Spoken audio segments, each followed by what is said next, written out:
Yeah. Thanks, Jerry.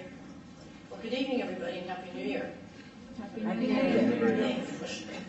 Well, I'm admitting right up front that I'm taking the easy way out tonight with my introduction for tonight's guest speaker, Evan Sayet. There's no need for me to reinvent the wheel when I can defer to such clearly articulated comments made by three well-known and respected conservatives who have spoken to the forum in this very hall. David Horowitz says of Evan, "Evan is simply the best political comedian working in America today."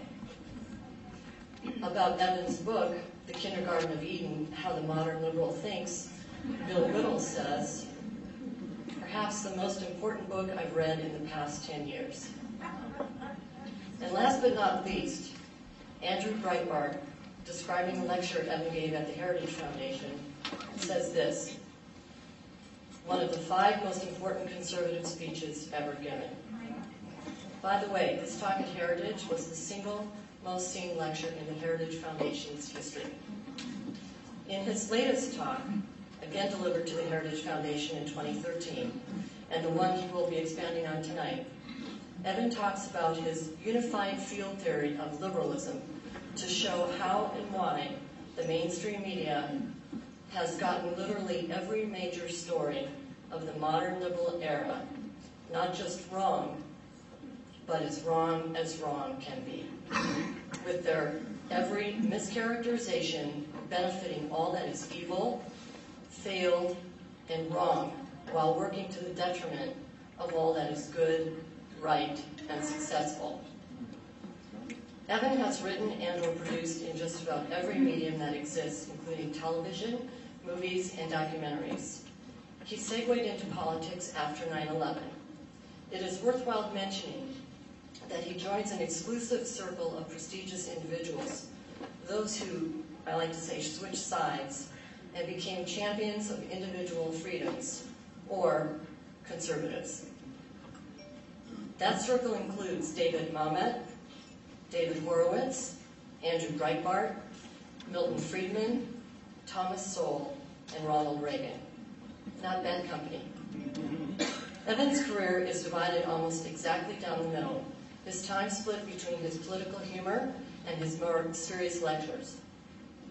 Dissecting and analyzing the liberal mindset is not a job for the lightweight. Both Larry Elder and Dennis Miller call Evan's book brilliant. If you haven't had a chance to read it, I recommend you do, and Evan will be selling and signing his book after the Q&A tonight. So please join me in giving a warm welcome to Evan Sayet.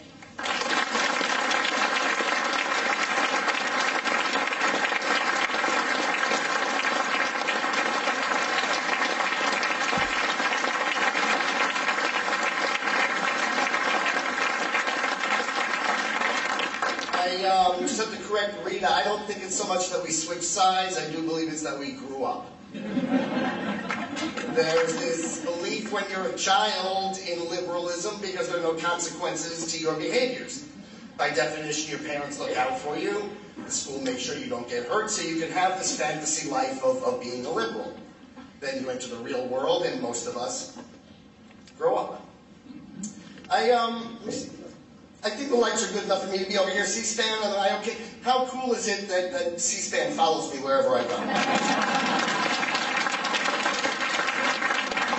And the only thing is, you guys get to enjoy me. You know, I've heard me.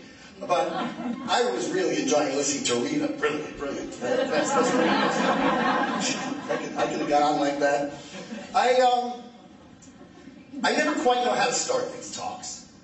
Because having given that original lecture to the Heritage Foundation in 2007, the one my good friend Andrew Breitbart called one of the 5 most important conservative speeches ever given.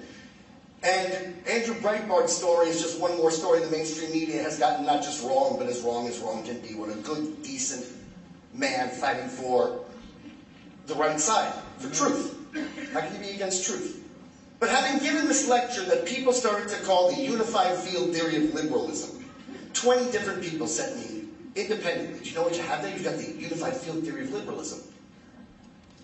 Having explained it all, having explained why good, decent, otherwise smart people. Okay, I'm not talking about the ideologues.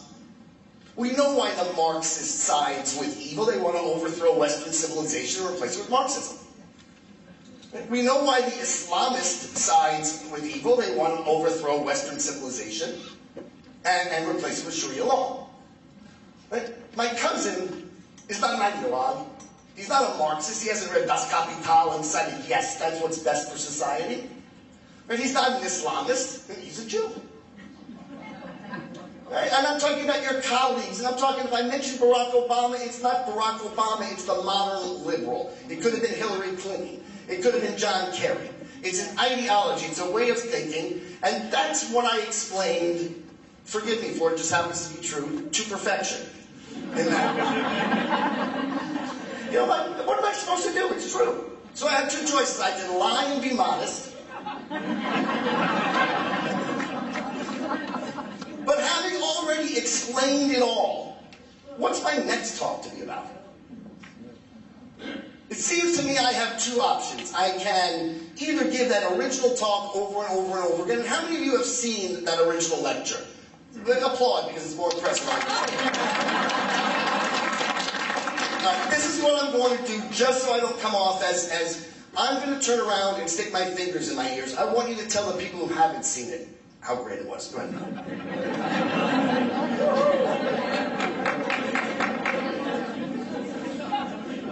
So I didn't give that original lecture, and a good many of you in this room will be hearing it for the first time, but it'll be redundant, it'll be boring for you guys who have seen it. Or I can take the unified field theory of liberalism and show how it applies in the specific. That's what I'm going to do tonight. I'm going to show how the unified field theory of liberalism applies to the mainstream media. But I have a problem. In order to show how the unified field theory of liberalism applies in the specific, you have to know the unified field theory of liberalism, which means I'm back to giving that first talk over and over and over again. So what I've started to do is, I started my talks with a truncated version of that original speech. If you have not seen it, I implore you to do so. It's available on my website, evansayet.com. It's available at heritage.org. It's available 1,000 places. Find it and watch it. It's 47 minutes long. In the original talk, I began that original talk by saying to the audience, and I'm saying it to you now with even more conviction. I said, I've got to imagine that just about every one of us in this room recognizes that the Democrats are wrong on just about every issue.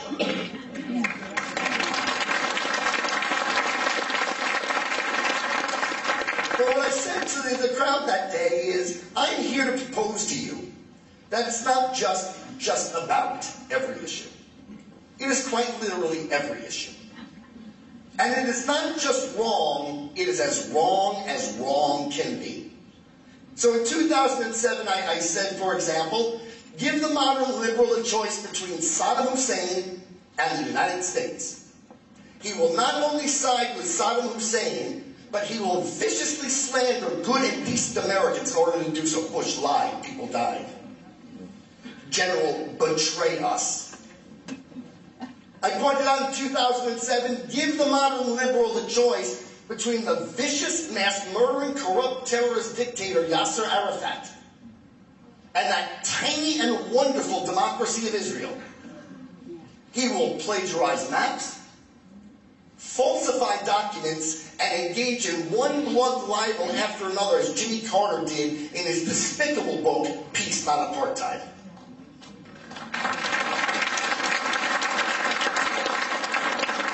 It's not just foreign policy, it's domestic policy, it's social policy.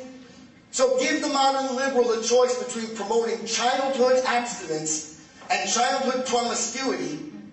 They will use their movies, their TV shows, the schools. Jerry Brown will put into law that a 17-year-old man can follow a 5-year-old girl into the bathroom if he feels like he's a woman.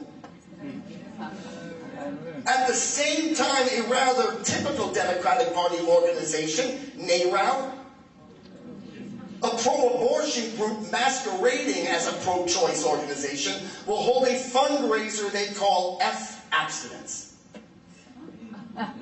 As I pointed out back then, it's not just F, it's the entire word, because vulgarizing society is part of the modern liberal agenda. So the question becomes why? And for the full answer, please go watch that original video. Even better said, however, in my book, The Kindergarten of Eden, How the Modern Liberal Thinks, because when you're writing, you can, edit tabs and whatnot. But as that talk was going viral, 1 million people have now seen it. That's unheard of for a 47-minute wonkish lecture. As that talk was going viral, I was reminded that a theory, even in the softest of soft sciences like psychology, philosophy, political science, a theory is not accepted as true simply because it offers an eloquent narrative, or an elegant narrative, to describe things that have already happened. In order for a theory to be accepted as true, you have to be able to take that theory and then anticipate behaviors that have not yet come to be. Well, when I gave that talk in 2007, I couldn't have known Barack Obama would become the Democratic Party nominee. I certainly couldn't have known he would be elected President of the United States.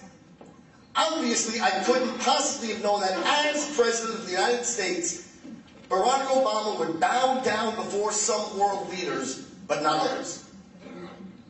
But yet my theory had anticipated to perfection that if a future President Obama were to bow down before some world leaders, but not others, it would be to the despotic king of Saudi Arabia to whom he would bow. It would be to the symbol of Japanese imperialism that brought us the Bataan Death March to whom he would bow, but not to the Queen of England. See, I couldn't have known back in 2007 that a future President Obama, and again, it's not Obama, it's any modern liberal, would order NASA to use its dwindling resources to honor one religion while spitting in the face of two others. And yet, this is what Barack Obama did, because I could have predicted he would honor Islam. Remember, he ordered NASA to use their resources to send a Muslim into space.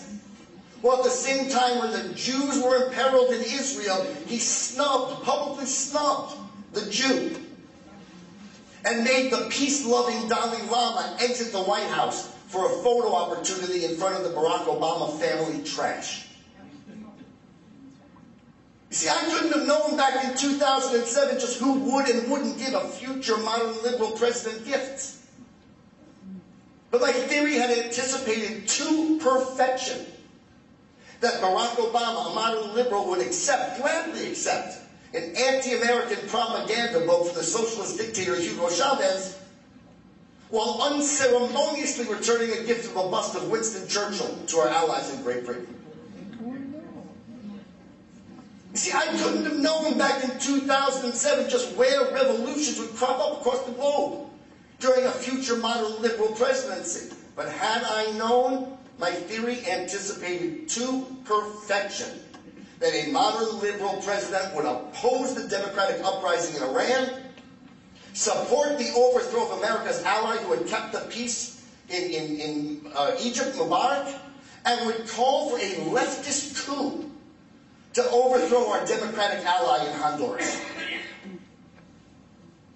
See, my theory was able to anticipate every single one of these policies. Not because Barack Obama's a Muslim, I don't care if he is or he isn't. I don't care what he believes, I care what he does. Not because he is Barack Obama the man, not because he's black the way the slanderers and libelers would say it about us. It's because the modern liberal, there's something about his ideology that leads him to invariably and inevitably side with evil over good, wrong over right, the lesser over the better, the ugly over the beautiful, the profane over the profound, and the behaviors that lead to failure over those that lead to success.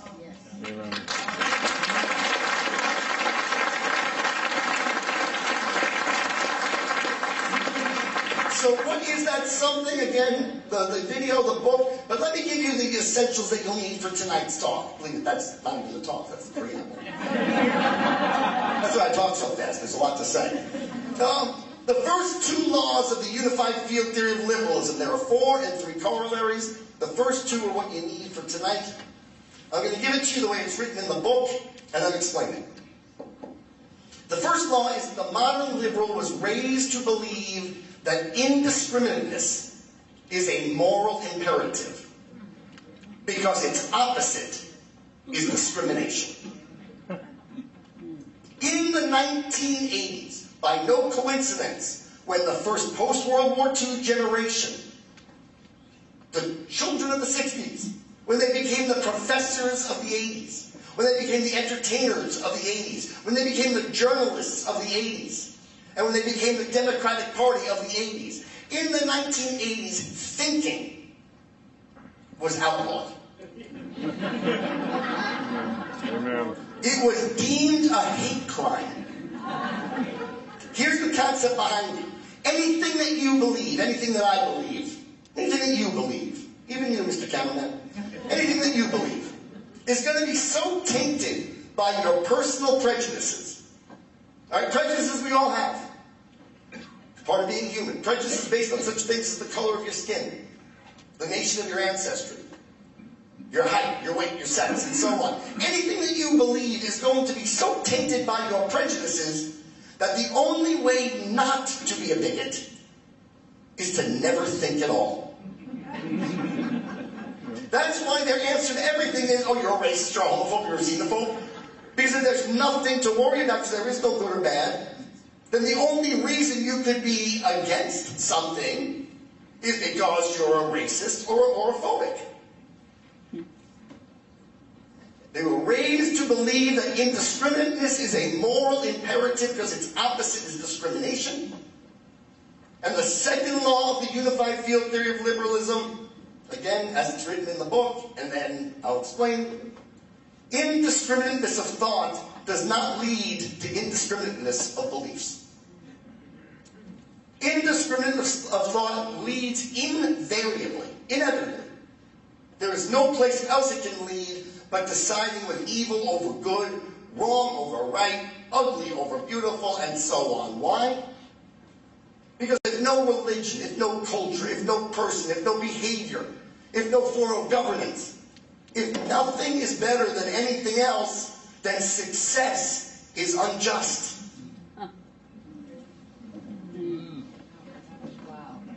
Why should a person, a nation, a government, a religion succeed if it's not better than any other? So this liberalism that says everything's equally good, bad, coexist, doesn't make everything meet in the middle. It makes the better bad.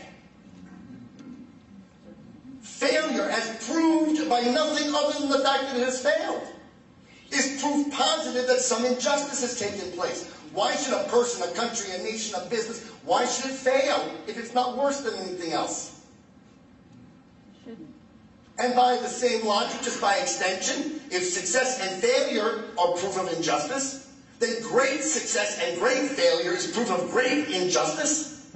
And at a certain point, great and sustained success and failure, 6,000 years of Jewish survival, thriving when it's not oppressed, America, the longest surviving and most successful democracy. Wonder why they hate America and Israel most, why there's this campaign to ostracize and destroy, and Jimmy Carter will lie for Jewish deaths. Why? Why? So how is Israel the worst? They're not. But great and sustained success and failure is proof positive not just of great and sustained injustice, but that this injustice is intentional and part of an evil conspiracy. Why? Why an evil conspiracy? Think about it this way. Let's say you're playing roulette. No number is better than any other number. You spin the wheel, some people win, some people lose. It's not fair, but that's the game. But one thing's for sure, you can't say the people who won are smarter or harder working or better than the losers. It was just pure luck. But what if that same number came up 10 times in a row? And the same people win and the same people lose? Well, that might not prove conspiracy, but it's a cosmic injustice. Then you can see the losers looking over at the winner's pile and going, you didn't build that.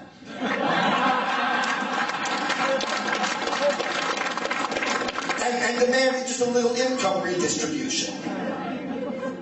But now what happens if that same number comes up 100 times in a row?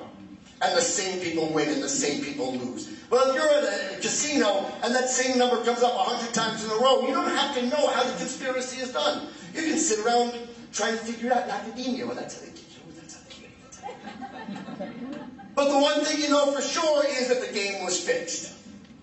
So great and sustained success and failure is proof positive not just of great and sustained injustice, but that this injustice was intentional and part of an evil conspiracy.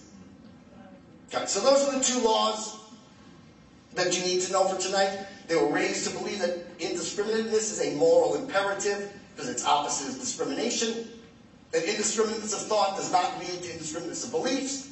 It leads invariably to deciding the lesser over the better, the ugly over the beautiful, the profane over you know that. Are you guys with me? Yeah. Almost. Almost? Well, what's it going to take? I guess the rest of the speech. I'll ask you again at the end. All right, so let's see if my unified field theory of liberalism applies to the mainstream media during what I call the modern liberal era, post-World War II through today. Why it is that's explained in my book. But I think the first thing that I would have to establish is the mainstream media, has the mainstream media gotten every major story of our lifetimes, not just wrong, but as wrong can be? Yep. That way. Well, let me begin to prove this by pointing out one of the good guys.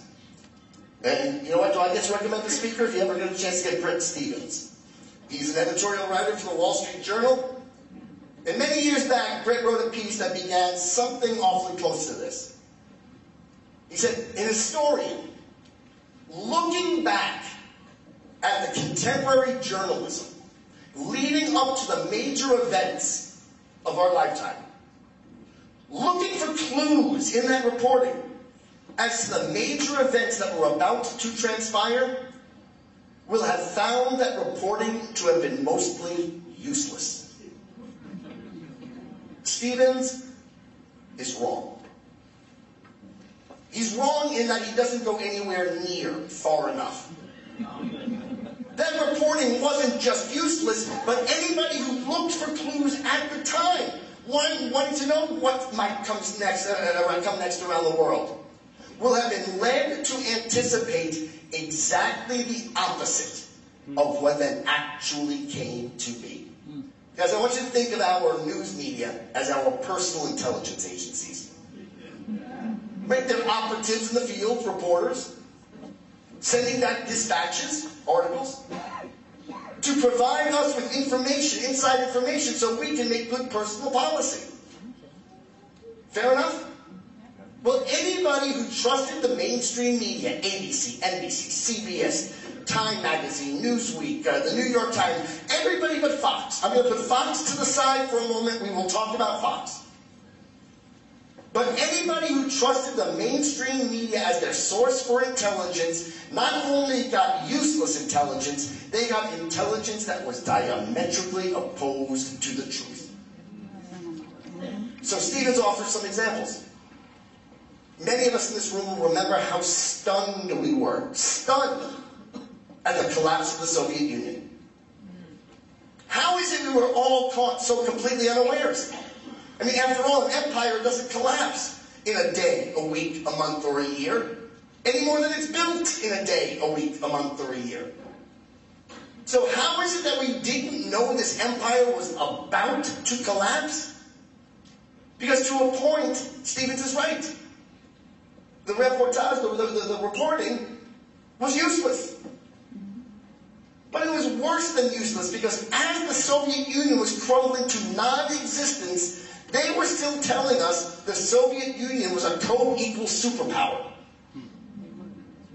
Tied for first, for the strongest nation in all of human history, when in fact they were crumbling to non-existence. This is not a little bit off, folks. Okay? This is diametrically opposed to the truth, In this case, the mischaracterization making an evil empire appear stronger than in fact it was. And there's the paradigm. Not just wrong, but as wrong can be, always to the benefit of evil, failure, and wrong, or the detriment of the good, right, and successful. So Stevens offers another example. Most of us in this room will remember the contemporary journalism in the 1980s that was telling us Japan was an unstoppable economic juggernaut.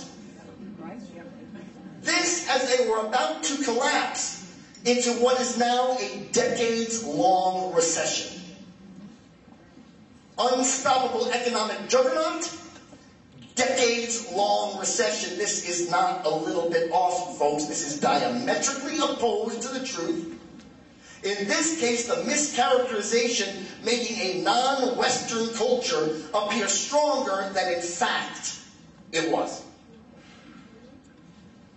How many of us, just leading up to or just immediately after 9/11, were stunned to learn that Islam had spread across a third of the planet, if not more? The most vicious, mass-murdering, homophobic, misogynistic, I'm pretty sure they're anti-Semitic too. Maybe. How is it we didn't know that this was going on around the globe? Because not only was the reporting useless, but the mainstream media was telling us, they continue to tell us, that Islam is a religion of peace. The most murderous, hateful, violent, isn't even torturous ideology of a Hitlerian ideology, a religion of peace, diametrically opposed to the truth, in this case, obviously, to the benefit of an evil, failed, and wrong ideology. You have to be a little bit older to remember Stephen's next example. Unfortunately, I now qualify as a little bit older, and I remember it. But back in the 70s and 80s, when we were being told that Americans it was like the wild, wild west. We were lawless gunslingers. In fact, Time magazine had as its cover, New York, our flagship city, New York City, ungovernable. We're savages. Along comes Rudy Giuliani, and not only is New York City governable, it's the safest large city anywhere in the world. Ungovernable, the safest large city in the world. The mischaracterization making the good and wonderful people of America appear savage. I don't remember Stevens mentioning the Vietnam War. I don't know why he didn't, but a good many of you know that the Tet Offensive, which was reported as a back-breaking defeat for freedom, was in fact a war-ending defeat for the most murderous ideology in all of human history, communism. I can go on and on and on and list examples. Benghazi it wasn't an Islamic coordinated attack. It was because of a video that was made 6 months earlier that nobody saw.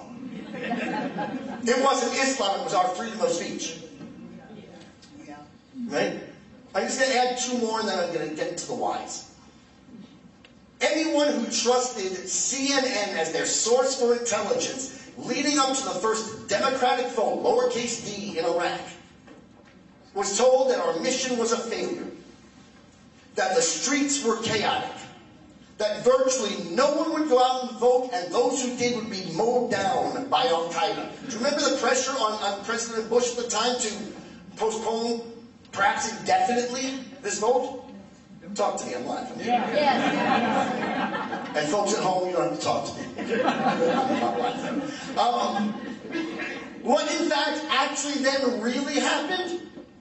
Millions of Iraqis went out and voted. A higher percentage of Iraqis went out and voted in their election than Americans voted in our own election, which had taken place just a few weeks prior. Not only did millions of Iraqis go out and vote, but they dipped their fingers in purple and they danced in the streets for hours. And to my knowledge, not a single one, not one, was mowed down by Al-Qaeda on that day. Virtually no one would vote, and those who did would be killed. Millions voted, no one was killed. That's not a little bit off, folks. That's diametrically opposed to the truth, making Al-Qaeda appear stronger than in fact they were. And one more example. Anybody trusted the New York Times during the first battle to liberate 30 million human beings from rape, torture, and genocide in Iraq? Anybody who trusted the Times to describe that first battle said that we were pinned down. Mainstream media said our forces were pinned down. That was a bloodbath.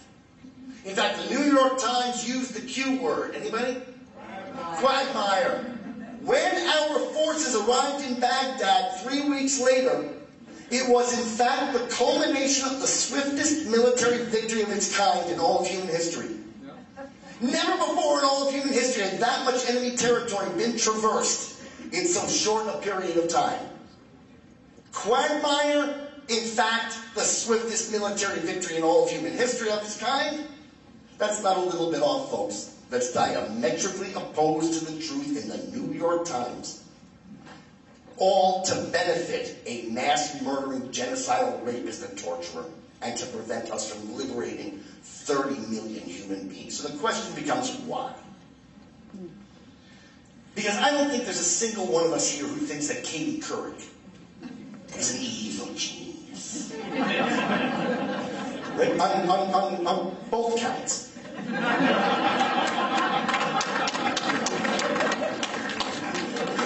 She's not evil. She's far from a genius. She's an idiot. And to show you what idiots journalists are, this is a woman whose greatest credential as a journalist was she was a daytime chat show host who once interviewed Paul Prudhomme and got his secret recipe.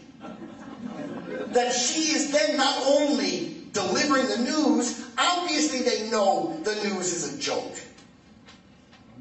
But then to have the University of Southern California, the Edinburgh School of Journalism, give her the Walter Cronkite Award for excellence in television journalism. If she's the most excellent television journalist out there, how bad must Wolf Blitzer be?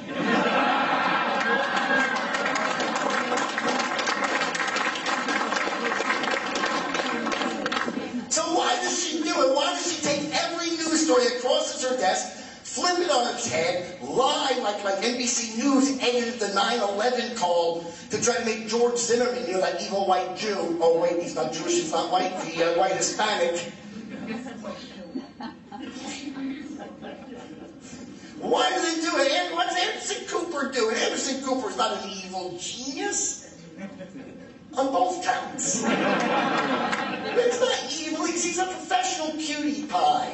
And he does his job well. I'll tell you what he does. I don't go that way. But if I did, I think Andy might be my guy. That's how good he is. He puts on a black shirt, and he looks serious, and he must be important. Why does he do it? By the way, it's not just those two. As I pointed out, it's across the board, except for Fox News, and across the decades. So why do they do it? And here's the answer. If I were to poll the great journalists of all time, and by great I don't mean the most famous, I don't mean those with the bluest eyes, I don't mean those with the highest ratings, I don't mean the richest, I certainly don't mean those with the most Walter Cronkite Awards. And I were to ask them, well, I'm going to ask you, what is the single most important trait in good and accurate reporting? Anybody? Truth. Truth. How do you get to the truth? I'm looking. Yes, the truth. Okay. In fact, would anybody have a problem with the word objectivity? Objectivity. Okay. Let me now introduce you to a man who is perhaps the most beloved and influential modern liberal of all time. His name is Howard Zinn. But he's adored. When he died, I mean, Springsteen wrote a song to whatever. Zinn, amongst his other accomplishments, is the author of the single most assigned text on American history in our public schools, or our private schools as well, primary schools and universities. This means that your children are learning our history from the man I'm about to tell you a little more about. It also means that whatever administrators picked that book to be the history book, also picked all the other books that your children are learning from. And Howard Zinn, a historian, said, quote, "Objectivity is impossible. It is also undesirable." That is, if it were possible, it would be undesirable, because if you think that history should serve a social purpose, then you make your choices based on that. In other words, Zinn is an ideologue. The facts aren't important. Advancing his ideology is. I don't think I get much disagreement even from the left that he's a leftist ideologue. But Katie Couric isn't an ideologue. So why does she do it? And it's because in the 80s, the hippies and the William Ayers who are now teaching at our schools, and the children of the 60s, they use their power because they recognize objectivity is undesirable. Why? Because it gets in the way of their stupid ideology. Right? Wait, that sounds brilliant, Professor, but it doesn't work. You can't be objective. Are you sure that farm isn't productive? Yeah, I'm pretty sure. You can't be objective. That's your bigotries. So they use the power because the ideologues who believe objectivity is undesirable to brainwash successive generations in the schools, starting at the age of 5. That's why my book is called The Kindergarten of Eden. And by the way, there's a book written by a liberal where he proudly, this is not self-conscious free, this is not tongue-in-cheek. He is proud of the fact, this author, that all I ever really need to know I learned in kindergarten. And it's true, because after kindergarten you can't be objective, so all you learn is coexist. No, you don't coexist with that. You know, live and let live requires you to live. It's really not that deep. But those who recognize that objectivity is undesirable to their utopian ideology use the schools and the other media to brainwash successive generations into believing it was impossible. What is it that makes objectivity impossible, anybody? It's the idea that anything you believe is going to be so tainted by your personal prejudices that the only way not to be a bigot is to not think at all. Thinking is a hate crime. So now the most important trait in good and accurate reporting is not only undesirable, it's evil. It's the act of bigotry to be an objective reporter. This, by the way, is why they hate Fox News. You don't hate people because they're wrong. We don't hate Katie Couric. We wish she wasn't an idiot. We wish she'd go, do a daytime chat show like she is again. But, we don't hate Anderson. They hate Fox News. Because Fox News is evil. Because Fox News reports objectively. And because they report objectively, they are far more accurate than are any of the other news networks. How do I know this? Because if you trusted CNN as your source for intelligence leading up to that first vote, the Democratic vote in Iraq, you were stunned when exactly the opposite of what they predicted came to be. If you'd watched Fox News, you might not have known it would be a million. You might not have known the color of the ink. You might not have known that nobody would be killed. But when what came to be, if your source for intelligence were Fox News, you were far less surprised by reality. If your source for intelligence during that first battle to liberate the people of Iraq were the New York Times, when what came to be 3 weeks later came to be, you were stunned. But if Fox News was your source for intelligence, you might not have known it would be 3 weeks. You know what? The tide could have changed along the way, and so the reporting changes along the way. But when what came to be in Iraq came to be, if Fox News had been your source for intelligence, you were far more intelligent. When the Muslim Brotherhood took over in the Arab Spring that the leftist media couldn't tell us, because that would be bigotry. Don't they want freedom and democracy just like we do? well, then you're a bigot. So they could not report objectively. Of course the Muslim Brotherhood's going to take over. Excuse me. Then you try talking every day for an hour. And then going out karaoke.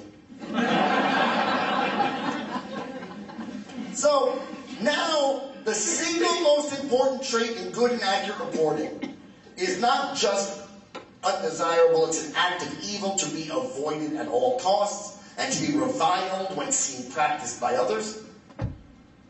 So, Katie Couric wants to be a good newswoman. Anderson Cooper wants to be a good journalist. Wolf Blitzer wants to be a good journalist. But the most important tool has been taken away from them. And what they've substituted, what makes you a good journalist today, is that while you are never, ever, ever, ever an objective reporter, you evil racist, what you strive for is a word, a concept that sounds good. It sounds like objectivity, but in fact is its exact opposite. The good journalist today, he's taught this in journalism school, it is the corporate culture at the New York Times and elsewhere. The good journalist is never objective, he is always neutral. Right. Absolutely. Right? What's the difference between objectivity and neutrality? Let me give you a silly example. Let's say that, like Keith Olbermann,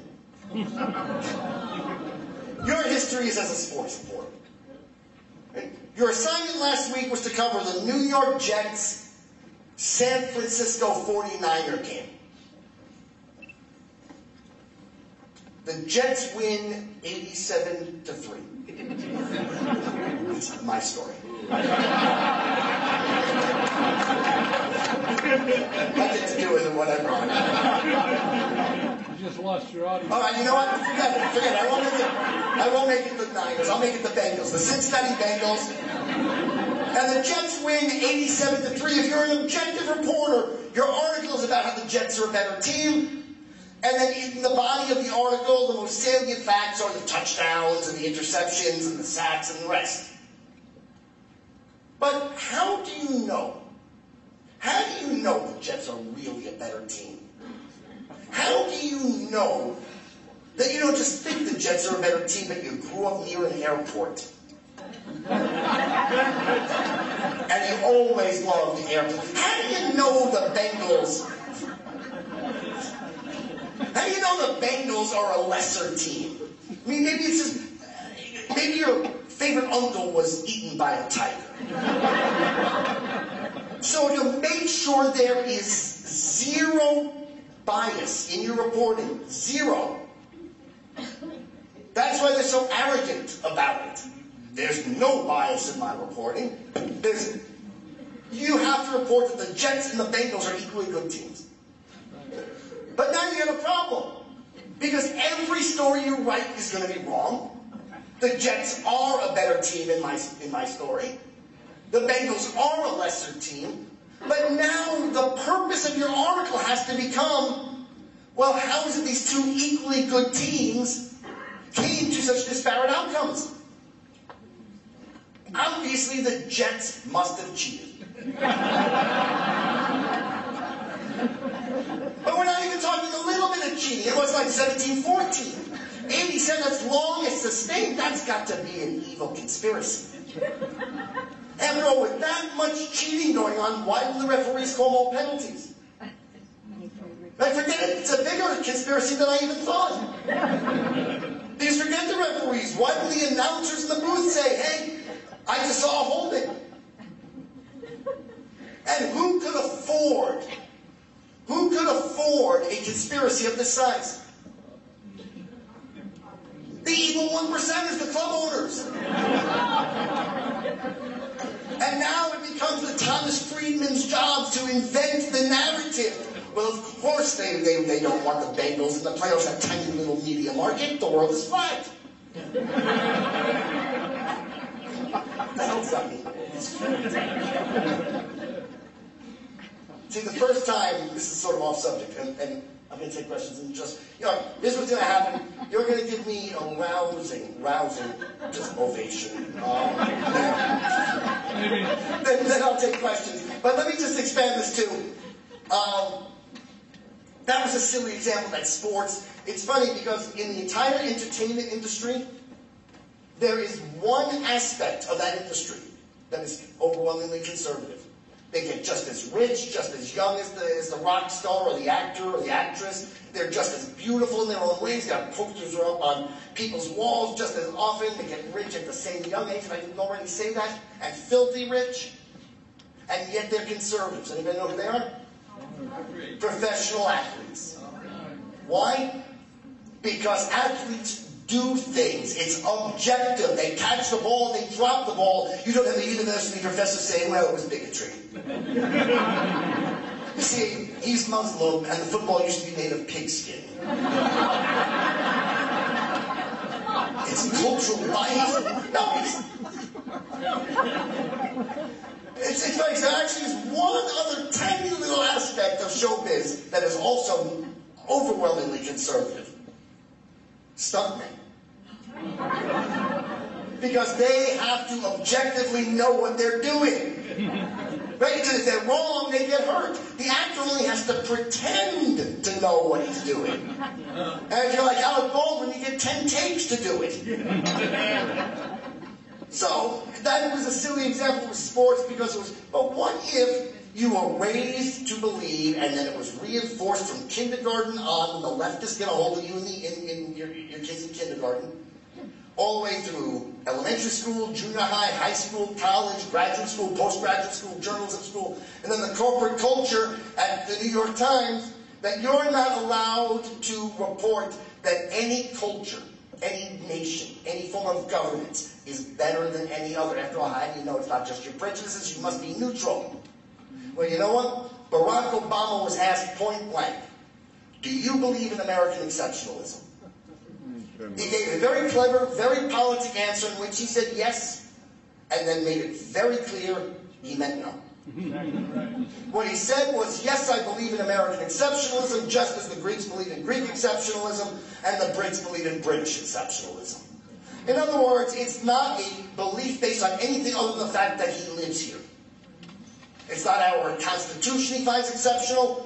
It's not our Judeo-Christian heritage he finds exceptional. It's not our Protestant work ethic he finds exceptional. He just happens to live here. It's like being a Chicago Cubs fan. You're stuck with it. Yeah, they're an exceptional team, so I root for them. But if America isn't exceptional, then how is somebody like Barack Obama to explain America's success? Our success is unjust if we're nothing special. And given that we are the most successful nation in all of human history, Barack Obama and the modern liberal has no choice. Well, they can get up their stupid ideology. But short of that, given that America is the most successful nation in all of human history, the modern liberal has no choice but to believe we are the greatest injustice in human history. And when you go back to the journalists, you wonder why they are so vicious and they lie about Israel. It's because if there's no difference between Judaism and Islam, then how do you explain Tel Aviv and the Gaza Strip? Yep. How do you explain symphony orchestras and the IED? How do you, if there's no difference, there's nothing journalists are allowed to report. So they both want peace. That's what the liberal journalist has to believe. Otherwise, there's something wrong with Islam and they're not allowed to believe that. So if they both want peace, they just want to coexist. Then why do the Muslims murder Jewish children and blow up buses in Jerusalem? That's the news story. Another bus was blown up in Jerusalem, let's say. God forbid. The journalist goes and says, well, the Palestinians must want peace, so why would they do something so horrible? The Jews must have provoked it. Now they need to look for what that provocation is. But because the Jews didn't provoke it, they have to find something more on it. It's because a Jew built an extension on his home in Jerusalem. Now, any thinking person, you've got to be a moron. But there's nothing else they're allowed to believe. It's the same thing with reporting for Benghazi. If it was a well-timed, well-coordinated mass murder of our ambassador and other heroes based on Islamic fascism, then there's something wrong with Islam. That's off the table. What could have made them do this? It doesn't matter how stupid it is that it was this video made 6 months ago. You and I laugh, except for the fact that it's so horrible, but how moronic must the New York Times be to believe something so obviously stupid? And yet they have no choice. They have been morally and intellectually retarded at the level of the 5-year-old child. Coexist. You know what that is? It's the lesson they're taught in the kindergarten class. All I need to know I learned in kindergarten: don't hit. And you'll find it in the book. If you boil down the pseudo-intellectual rhetoric of a Thomas Friedman, I have one of them I particularly dislike. But if you boil down the pseudo-intellectualism of the leftist professor, of the leftist journalist, of the leftist editorialist, to its essence, it is one of the lessons they learned in kindergarten, extrapolated into pseudo-sophisticated language. So those are the two things I think you understand. They were raised to believe that indiscriminateness is a moral imperative because its opposite is discrimination. Thinking is a hate crime. And indiscriminateness of thought does not lead to indiscriminateness of beliefs, or in this case, the articles they write. It leads invariably to siding with the Soviet Union over the United States, Saddam Hussein over America, massive murdering corrupt terrorist dictators over Israel, thugs like Trayvon Martin, Benghazi, just one story after another. The unified field theory of liberalism holds, folks, and I'd be very, very happy after the ovation to take questions. Thank you so much for having me.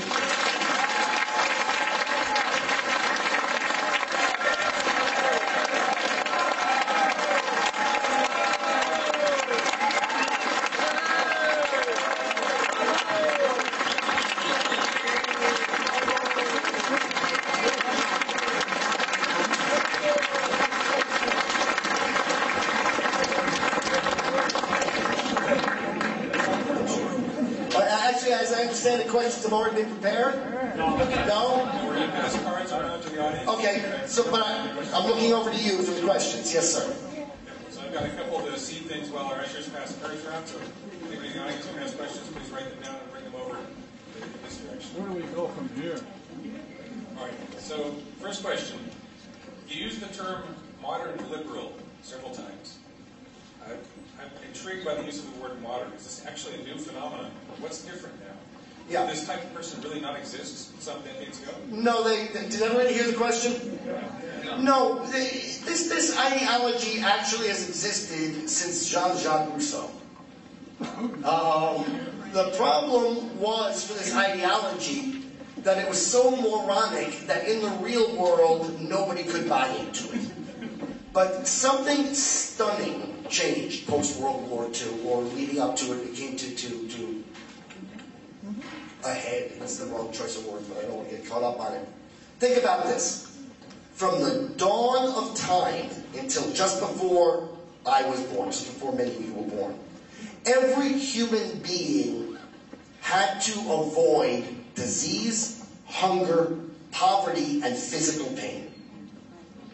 Post-World War II, by the time I came of age, disease, what disease? Polio, vanquished. Smallpox, vanquished. Chickenpox, vanquished. The flu, which had wiped out 2/3 of a continent, was now a 3-day paid vacation. Hunger, by the time I came of age, well, right now, find $1 in the street, and you can eat ramen noodles for 3 days by going to the 99-cent store. Poverty is so non-existent in America, they had to invent a whole new terminology to define what poverty is. Poverty being something that kings and czars and popes of yore would happily have traded for. Hot and cold running water, showers, garbage disposal, televisions, cars. I mean, poverty in America. So, post-World War II, you didn't have to be smart. because there was nothing horrible that could happen to an idiot. They were called the hippies. Amen. A hippie 20, 40, 100, 200 years ago, by the way, today in any other place around the globe, would starve to death. But with welfare programs and so much abundance and whatnot, you could, a moronic ideology like Rousseau's, could at least find some followers who then were able to become the teachers and lecturers and the entertainers and the other things that require nothing but clever words. Alphabet soup. Okay, next question. Why do you think so many American Jews are liberal? Right. This is a simple question, but not a short answer. I'm going to go through it as quickly as I can. In order to be called a Jew, even to call yourself a Jew, is different than any other religion that's out there. In order to call yourself a Christian, you have to believe something. You have to believe that Jesus Christ is your Lord and Savior. If you believe this, you're a Christian. If you don't believe this, then you're not a Christian. If you do believe this, there are certain rites and rituals and teachings and practices and behaviors that tend to follow. To call yourself a Muslim, you have to believe something. You have to believe that the Quran is the final testament of God and Muhammad his perfect messenger. If you believe this, you're a Muslim. If you don't believe this, you're not a Muslim. If you do believe it, there are certain rites and rituals, practices, and behaviors that tend to follow. But to call yourself a Jew, you don't have to believe anything. All you have to do is plop out of a Jewish womb.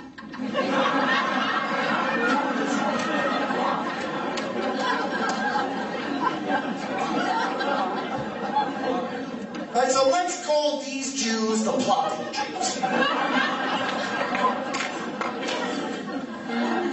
And there's absolutely no reason. Sometimes they call secular Jews. I think Dennis Prager calls them the non-Jewish Jews.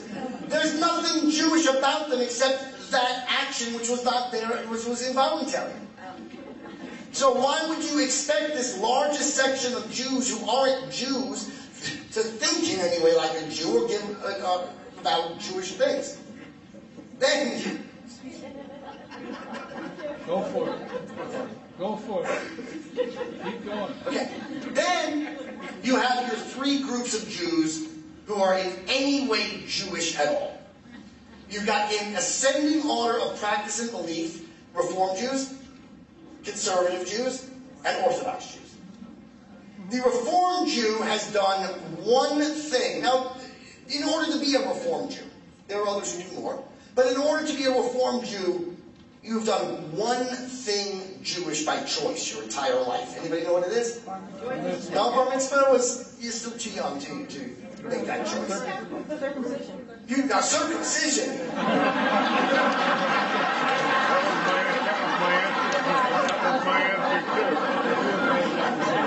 Would you make that choice now? Or maybe you have, sir. By the way, I think it's fair to let you know my Jewish upbringing was as a plopping Jew. My Jewish experience growing up consisted of 3 days. At the age of 8 days, people I barely met a week ago took a knife to my most sensitive part. They were so pleased with what they had done, they threw themselves a small party.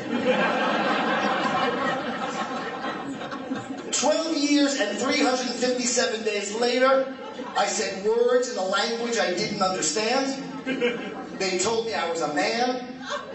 They were so happy they had survived my childhood, they threw themselves apart. Almost exactly 10 years later, I stepped on a glass and I was married. They were so happy I was moving out of the house. They threw themselves as a gala.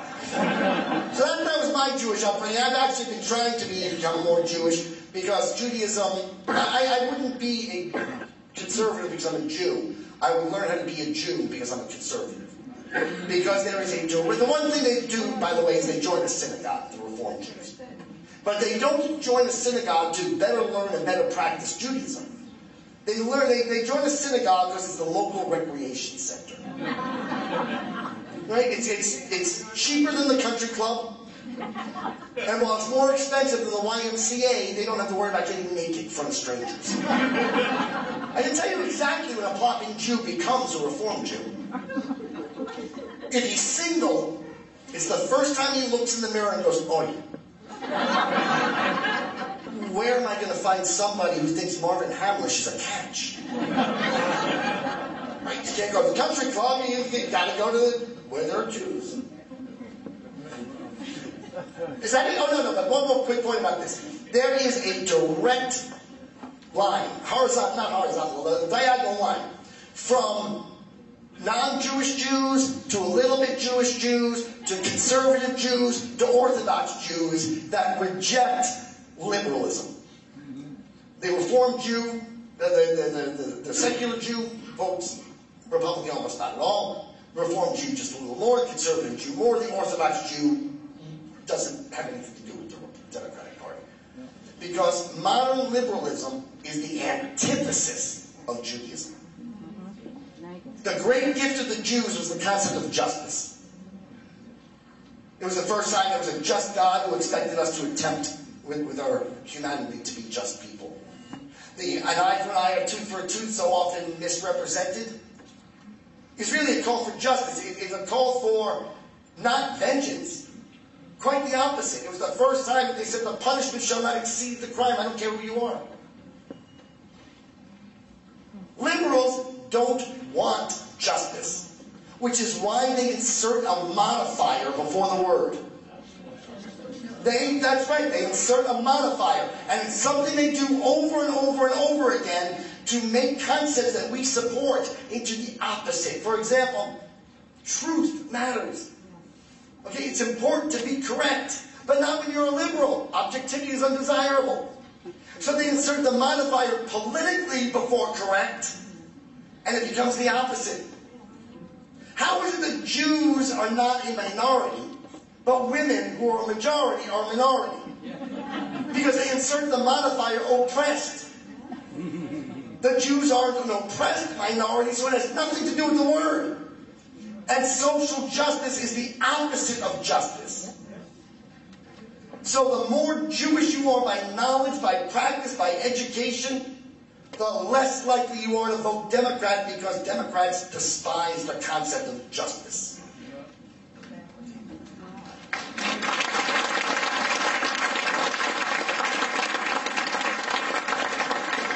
Before I get to the next question, I just want to point out you and I are both, I guess, flopping Jews that vote Republican. There are more of us, and we're growing. There's another. All right, next question. What's your view on Glenn Beck and his efforts to bring truth to journalism? You know, he made a very big mistake in my eyes, which is charging. So I really don't watch a lot of Glenn Beck. I mean, God bless him. I think that we have to come from all different directions. I think Ann Coulter serves an essential role. I think Dennis Prager serves an essential role, and they're very different roles. I think this is war. It's an ideological war. Thank God, for the most part, it has not been violent. Although whenever there has been violence, it's been from the Democrats, like William Ayers and the terrorists. It's always been from the left. Al Sharpton and his tacit threat, no justice, no peace. You don't give me what I want, will bring violence.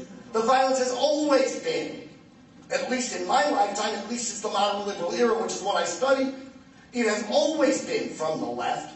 But I think this is an ideological war, and we need every weapon, which, by the way, is why I got back into stand-up comedy. I've been out of comedy. I was a television writer. You know, I was a screenplay. I wrote screenplays. I produced documentaries.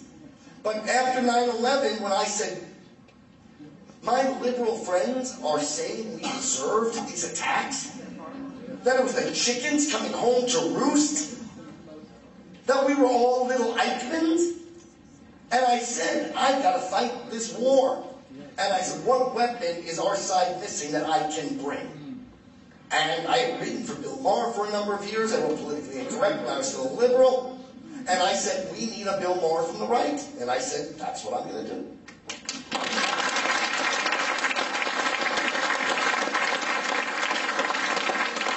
but without the prostitutes on my arms. Have you been able to convert any of your liberal friends or relatives? And if so, how? Many. And here's how you do it. By the way, except for the fact that my voice is starting to go, and I don't know what your rules are and what the union rules are, but I'm willing to answer questions because as a conservative in the Bay Area, I've got nowhere else to go.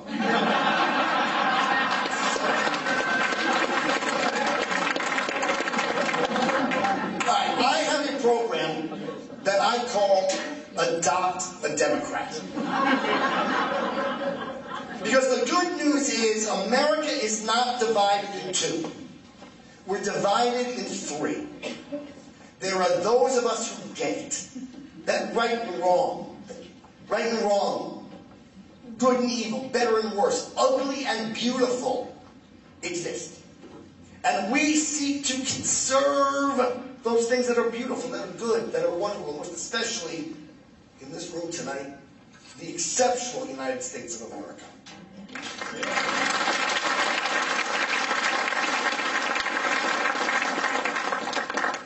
And so we seek to conserve this, and that's why we call ourselves conservatives.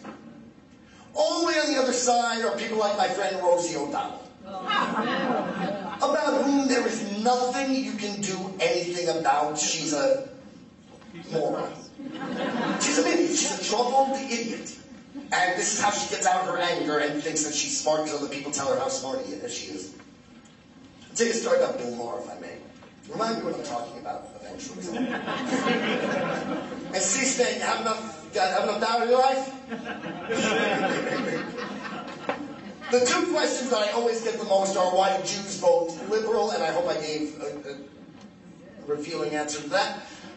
The other one is what happened to Bill Maher. Because back when I was writing the show, he was a bit of a libertarian. He was even friends with Ann Coulter, if you remember.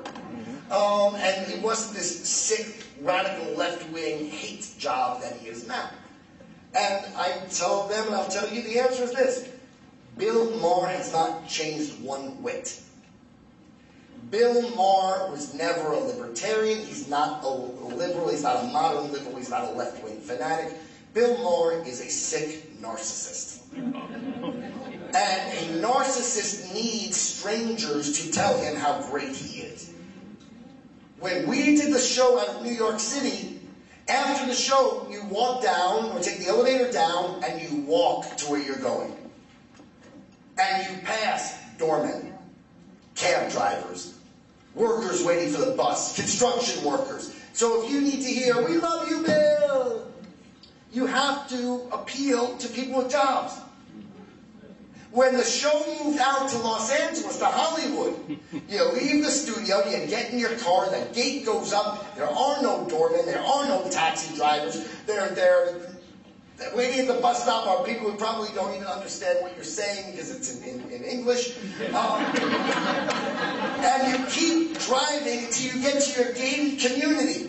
Who's there to tell you, "We love you, Bill"? Susan Sarandon and Alec Baldwin and all the other rich Hollywood superstars. So he didn't change at all. All that changed was the city from which the show was being done. All right, so adopt a Democrat. You've got your people on the left, as far left. There's nothing you can. But I believe the vast majority of people who vote Democrat don't hate America. But they have been so successfully cowed about who and what we are. They've been lied to. So, I mean, my friend Ben Shapiro makes a great point. He said, in the last campaign, in the last election, both campaigns accomplished what they wanted to accomplish. The Romney campaign portrayed Obama as a good and decent family man who happens to be stunningly incompetent. And the Obama campaign portrayed Romney as a dog-hating, woman-hating, homosexual-hating man who gives people cancer for money. I don't know a single person who votes Democrat. I know lots of people who vote against Republicans. Because the left knows they can't honestly protect and defend their moron, that's why objectivity is undesirable. And if you were raised to believe it's a hate crime to think, because that's what we try to do, that's why everything we do is we are racist. So what you need to do is find, there's a whole bunch in the middle, I believe the majority of the people who vote Democrat, who have just, that's actually more feedback than I've gotten sometimes.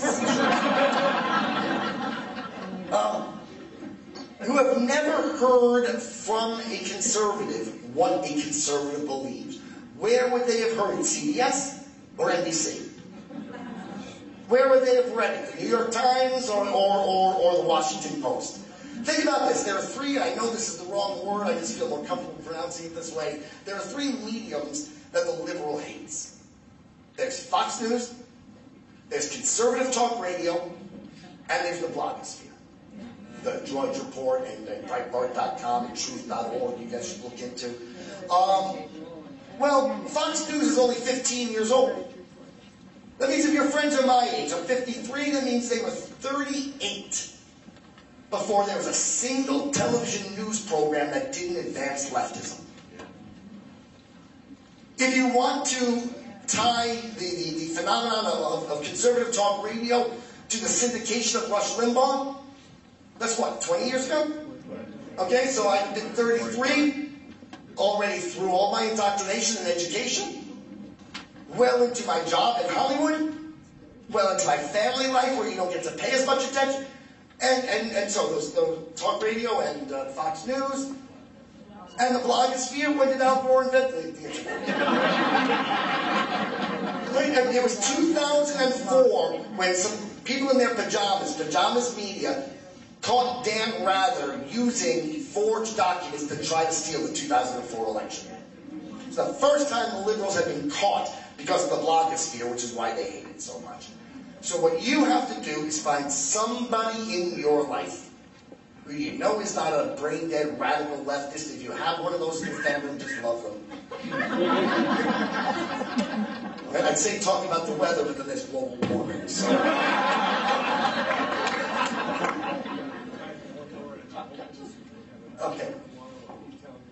Okay, but not just with the top Democrat level. It's important that it be somebody in your life, a cousin, a longtime colleague, somebody who, because what they do is they dismiss us as Nazis and fascists and racists, which they can't do if you're their brother. It's hard.